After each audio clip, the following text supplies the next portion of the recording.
Assalamualaikum warahmatullahi wabarakatuh.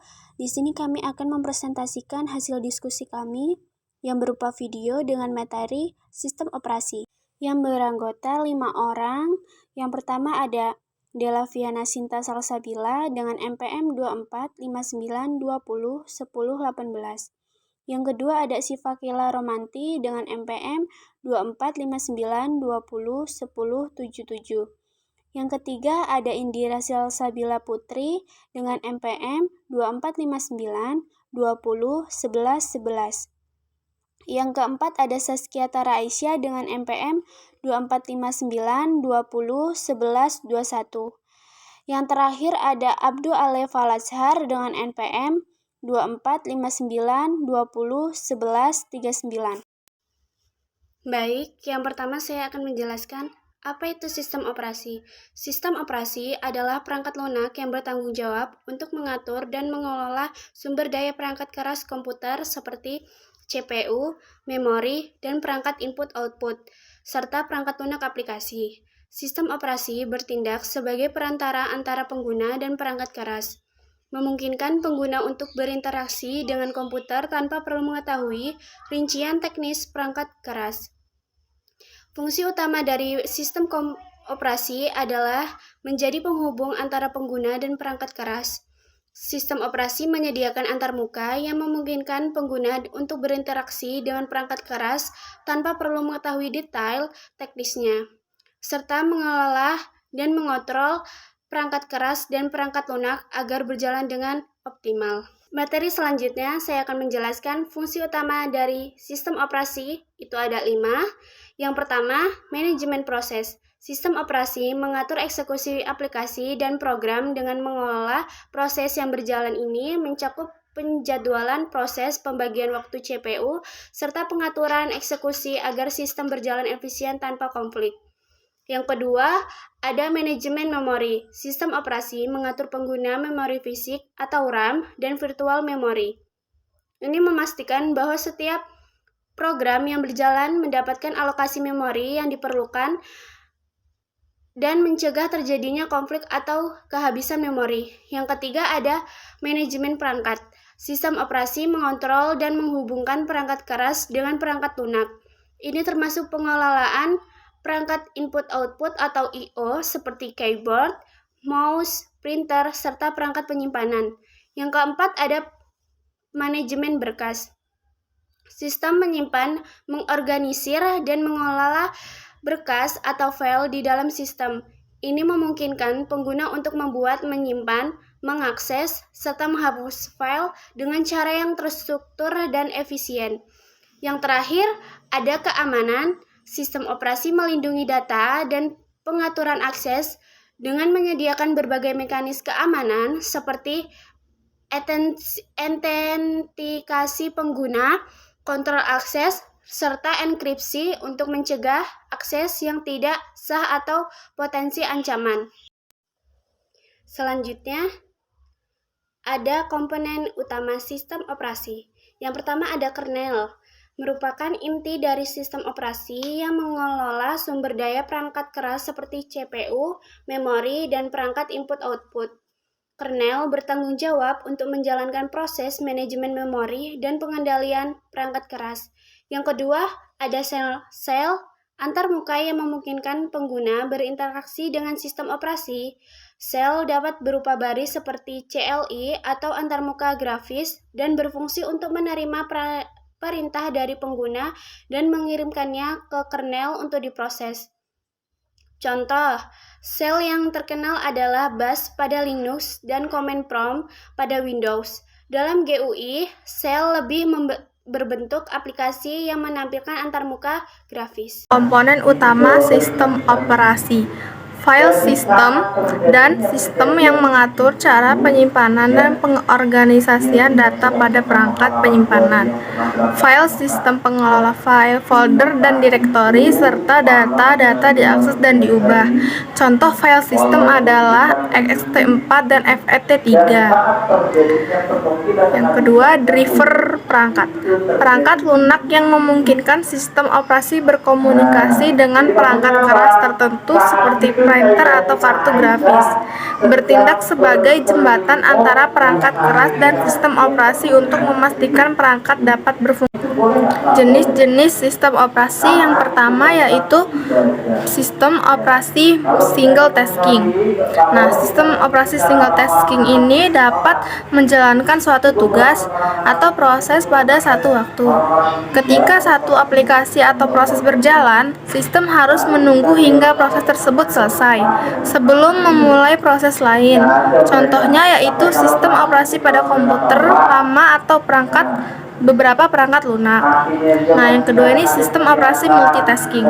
Sistem operasi multitasking ini yaitu dapat menjalankan banyak tugas secara kebersamaan dengan menggunakan teknik seperti pembagian waktu atau time sharing. Sistem dapat mengalokasikan waktu CPU kepada berbagai proses secara bergantian, contohnya yaitu Windows dan Linux. Baik, di sini saya akan melanjutkan materinya, yaitu ada jenis-jenis sistem operasi. Yang pertama, ada sistem operasi real time atau RTOS. RTOS dirancang untuk memproses data dalam waktu yang sangat singkat dan konsisten. Sistem ini sangatlah relatif waktu dalam menangani tugas-tugas kritis yang memerlukan respon cepat.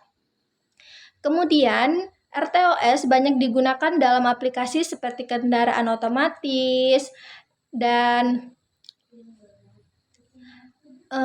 perangkat medis, adapun sistem kontrol industri. Baik, yang kedua ada sistem operasi terindustri. Sistem operasi ini mengelola beberapa komputer yang terhubung dalam jaringan bekerja sama untuk memberikan fungsi seperti satu sistem terpadu komputer. Komputer tersebut berbagi sumber daya, penyimpanan, dan CPU untuk menyelesaikan tugas-tugas tertentu secara bersamaan. Contoh ada Google File System atau GPS, Flipbook, dan cluster komputer. Baik, yang selanjutnya di sini ada contoh sistem operasi atau yang pertama ada Windows, yang kedua ada CHOX, yang ketiga ada macOS, yang keempat ada Android, yang kelima ada iOS. Selanjutnya di sini ada manajemen proses dalam sistem operasi. Yang pertama ada proses. Proses adalah program yang sedang dijalankan oleh sistem operasi. Setiap proses memiliki status tertentu, misalnya perjalanan, menunggu, dan terdiri dari interaksi yang dieksekusi serta data yang diperlihatkan untuk menjalankan program tersebut. Proses dapat berupa aplikasi penggunaan atau proses sistem. Yang kedua ada pengaturan proses. Sistem operasi mengelola siklus hidup proses yang mencakup beberapa tahap seperti proses dimulai dan proses dimulai. Ketika program dijalankan, sistem operasi membuat proses baru dan memberikan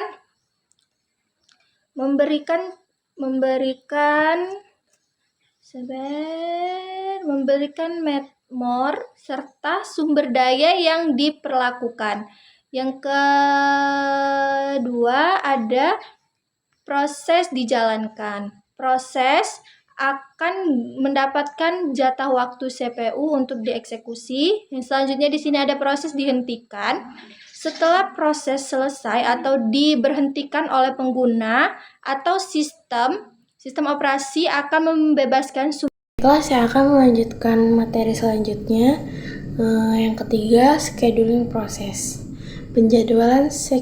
Penjadwalan proses atau scheduling adalah teknik yang digunakan oleh sistem operasi untuk memprioritaskan proses yang akan dieksekusi oleh CPU. Tujuannya adalah untuk mengoptimalkan pengguna CPU dan memastikan bahwa semua proses mendapatkan jatah waktu yang adil dan efisien. Beberapa metode penjadwalan yang umum meliputi yang pertama first come first serve, proses dijangka sesuai urutan kedatangannya. Yang kedua round robin, setiap proses diberikan waktu yang terbatas untuk eksekusi secara bergantian. Yang terakhir ada priority scheduling, proses dengan prioritas lebih tinggi dijangka lebih dulu. Manajemen memori dalam sistem operasi bertugas untuk mengelola alokasi dan pengguna memori komputer secara efisien. Berikut ada penjelasan lebih rinci tentang konsep-konsep penting dalam manajemen memori. Yang pertama ada memori utama atau RAM. RAM atau Random Access Memory adalah memori utama yang digunakan untuk menyimpan data sementara yang diperlukan oleh program yang sedang berjalan. Memori ini bersifat volatif, artinya data di dalamnya akan hilang ketika komputer dimatikan.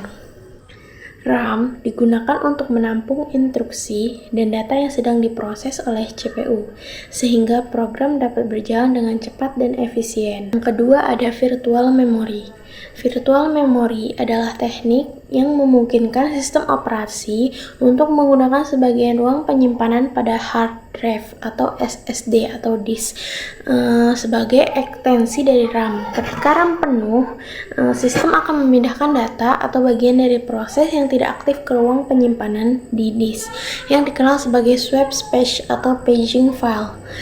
Dengan cara ini, virtual memory memungkinkan komputer untuk menjalankan lebih banyak aplikasi atau proses sekaligus, meskipun kapasitas RAM terbatas.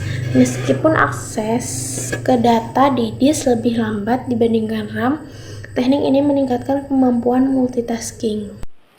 Baiklah, saya akan melanjutkan membaca materi, yaitu manajemen file. Manajemen file dalam sistem operasi bertanggung jawab untuk mengatur, menyimpan, pengorganisasian, dan akses file. Berikut adalah penjelasan lebih rinci. 1. Sistem berkas. Sistem berkas adalah struktur yang digunakan untuk mengorganisir dan menyimpan file di perangkat. Penyimpanan ini mencakup cara file diberi nama, disimpan, dan diakses.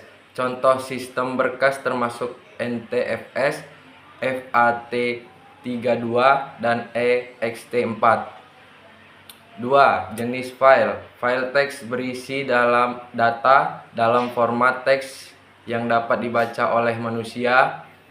File biner berisi data dalam format yang tidak dapat dibaca langsung oleh manusia seperti file eksekusi. File multimedia berisi data seperti audio, video, atau gambar. 3. Operasi file. Sistem operasi mendukung berbagai operasi pada file seperti membaca, mengakses data, menulis, menyimpan data, menghapus file, dan mengubah, memodifikasi isi file. Keamanan sistem operasi, kontrol akses, pengaturan hak akses penggunaan untuk menentukan siapa yang dapat mengakses atau mengubah file, aplikasi, atau sumber daya sistem lainnya.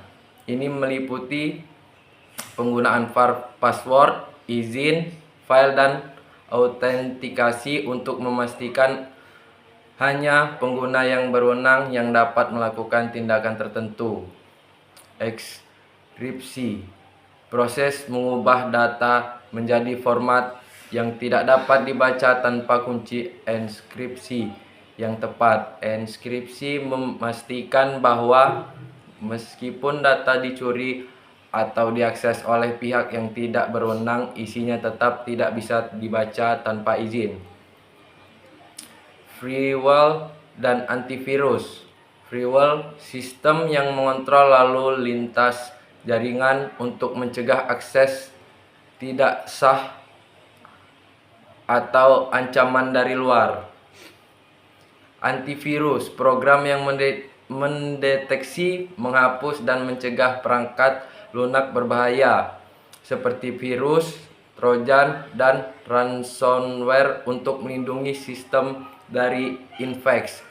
Kesimpulan, sistem operasi SO adalah komponen krusial yang menghubungkan perangkat keras dengan perangkat lunak pada komputer dan perangkat lainnya. SO mengelola berbagai aspek seperti proses, memori, file, dan keamanan untuk memastikan sistem berjalan dengan efisien. Dengan pemahaman yang baik tentang sistem operasi, pengguna data dapat mengoptimalkan kinerja perangkat serta menjaga keamanannya sehingga memastikan sistem berjalan stabil dan terlindungi dari ancaman.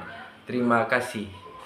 Sekian presentasi dari kami ucapkan terima kasih. Wassalamualaikum warahmatullahi wabarakatuh.